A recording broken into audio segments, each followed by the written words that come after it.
ঐতিহ্যবাহী কাট্টলী নুরুল হক চৌধুরী উচ্চ বিদ্যালয়ের উৎসবমুখর পরিবেশে বার্ষিক ক্রীড়া প্রতিযোগিতা অনুষ্ঠিত হয়েছে।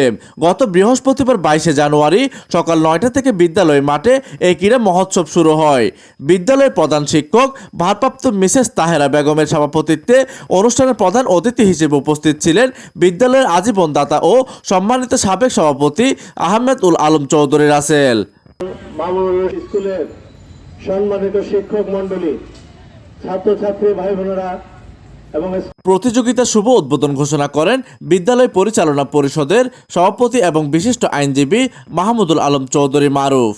এতে বিশেষ অতিথি হিসেবে উপস্থিত ছিলেন অত্র বিদ্যালয় পরিচালনা পরিষদের অভিভাবক সদস্য মোহাম্মদ আসলাম, অত্র বিদ্যালয়ের শিক্ষক প্রতিনিধি মোহাম্মদ মুকসুদুল করিম।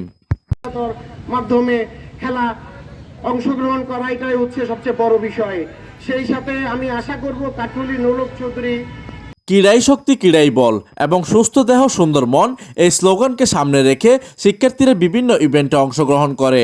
দৌড়, দীর্ঘ লাফ সহ বিভিন্ন গ্রামীণ ও আধুনিক খেলায় শিক্ষার্থীদের স্বতঃস্ফূর্ত অংশগ্রহণ ছিল চোখে পড়ার মতো।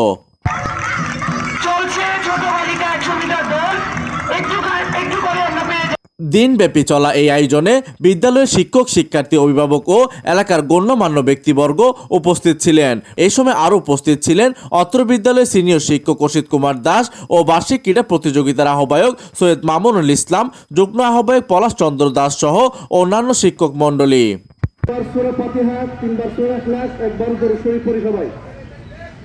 প্রতিনিধির তথ্য ও পাঠানো চিত্রে ডেস্ক নিউজ, দিগন্তের বার্তা 24, চট্টগ্রাম।